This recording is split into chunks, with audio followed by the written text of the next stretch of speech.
mind driving this giant car. What's it like on the roads?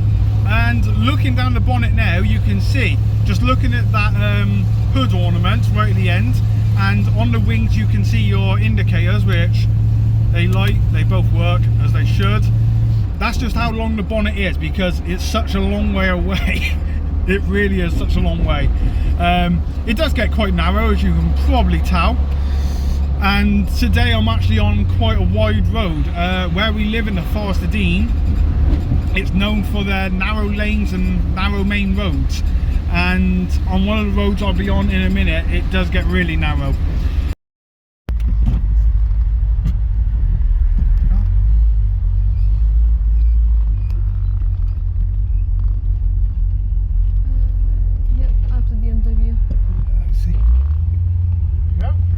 Let's get going.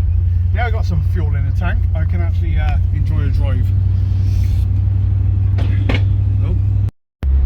Well, a lot of things people ask me is it comfy to drive? Yes, it is. However, this one has been lowered, and with speed bumps, it's a little bit questionable at times.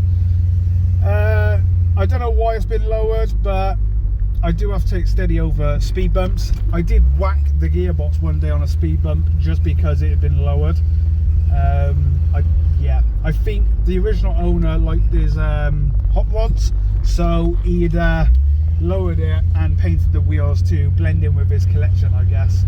But these new speed bumps in Cinderford are an absolute pain. But they put them in because there's a lot of boy racers that go up and down this road, probably doing 60. And it's not the safest, as I'm just echoing off the buildings around me. And it's not overly loud neither. It does have some boxes on it. I did look at possibly doing something with the exhaust, but in the end I thought, no, I don't want it stupidly, ridiculously loud. It doesn't need to be. If it was probably a Roadrunner or like a Mustang, then yeah. But no, it doesn't need to be loud, it doesn't need that. Now we're going up through Cinderford, and it does get quite tight, especially if, well, like that, you get people parking like that. And the Amazon vans, always got to watch out the Amazon vans. But if you meet a bus up here, I will have to pull up on the curb, because this is as wide as the bus. I'm not 100% sure on the width, but yeah, even this guy's tucking in because he thinks the car's too big. The brakes don't sound the best. So we're now going through Littledean, which again is a small village. The roads are not too bad here. This is a part of our normal day driving. Oh, we got a lorry coming through, so I'm going to have to hold back. The Land Rover's a Land Rover, so he thought he had right away anyway. There you go. He's realised now that there's a traffic behind the lorry. But yeah, and being on the left side is a little bit different,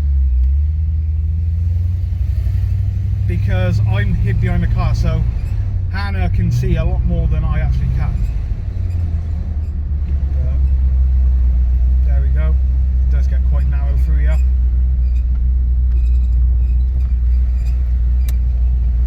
To a little roundabout where I'm pretty sure, yeah, he's going to.